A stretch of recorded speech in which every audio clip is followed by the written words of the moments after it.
This is weird because like when I don't wear when I wear contacts and not glasses, my eyes like have a hard time focusing a little bit. Do you ever get that? Oh, me too. Yeah, when I switch, and at the end of the day, just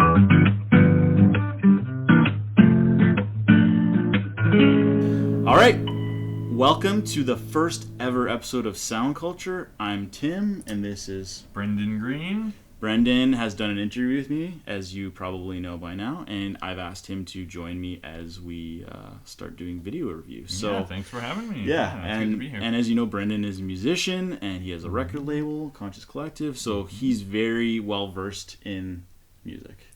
It's what I do for a living, so I better know what I'm doing. Yeah. So I think this will be good because it'll give us an opportunity to kind of just shoot the shit about music. Get on discussing new music. Yeah, I'm excited. So we decided our first episode was going to be about Grizzly Bear, their album they just released this past year, 2017, Painted Ruins. Funny story about that album. I had intended on reviewing it when I was just around the time that I stopped making posts. So now this is my first real chance to talk about this album. So yeah, and you recommended it to me. So yeah, absolutely. I mean, it's the kind of album that you listen to once and you just realize there's a lot of different things going on. You can't really grasp the whole thing. There's plenty of different instruments, plenty of different styles, and it's really progressive, and it feels like you're kind of going through some adventure. But I feel like it's almost got kind of a genre unto its own because it isn't too heavy, it isn't too soft, and it has a whole bunch of different techniques, and every single song sounds different. And yeah, there's something about it. I was like, there's no songs on here that I don't like, and it stuck out. And it's actually interesting you said, because what I thought was really cool about Grizzly Bear when I started doing research on them was that they describe themselves as a democracy.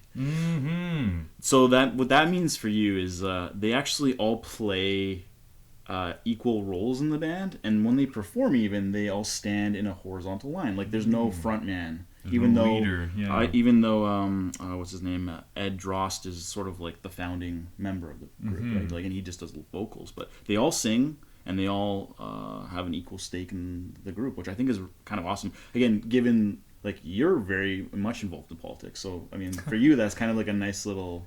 Yeah, like you said, it's equal, and I think there's probably some situations where it is best to have somebody who's the captain of the ship and the one who's the real passionate one and loves being in the front and center, the big kahuna. Yeah. And then there's other bands where everybody should be equal, and there's some bands out there like Tortoise and Mice Parade, for example, two other animal-themed bands. Groups, and it's very similar. The drummer is kind of the lead guy, but at the same time, you can't really say who the leader is, and you can't really say who the most talented is because they're all just astronomically talented.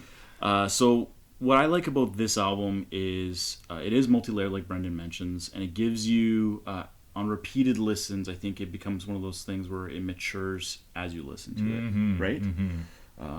Some of the great things about this album is that when you listen to it, you'll actually, it's funny, we were listening to it before we started doing the review, and we were kind of talking about different bands that have influenced Grizzly Bear, and Brendon, you were surprised like that Caribou had a major impact on them. Yeah, Caribou is one of my favorite bands, and I can hear it. But you can hear it when you listen to it. It's one of those things, like, again, when you listen to the album and then you learn that, you go back and you say, oh, I can hear it now. Connect the dots, Or the Beach Boys was another influencer for them. Yeah, that was one that I instantly said, you know what? Yeah, that's right. They have a real good way of using their vocal melodies to make things sound a lot more exciting. I was almost reminded of the Fleet Foxes as well, too.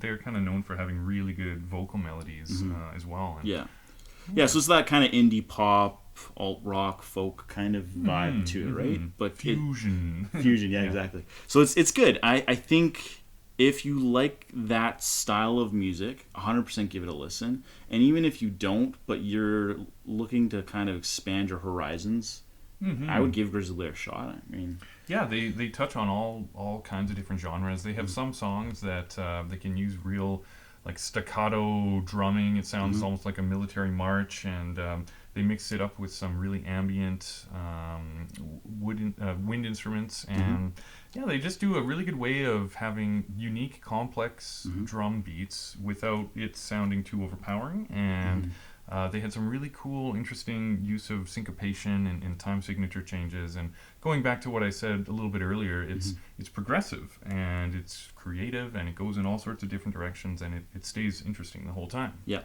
And one final anecdote I want to bring up. So this band has actually featured very heavily in a film a few years ago called Blue Valentine. So as you guys know, I love films.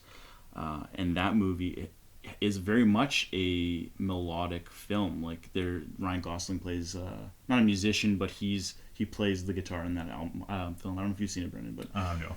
but it's really interesting to then go back and watch the film and see like how these guys sort of directed the narrative through the song choices.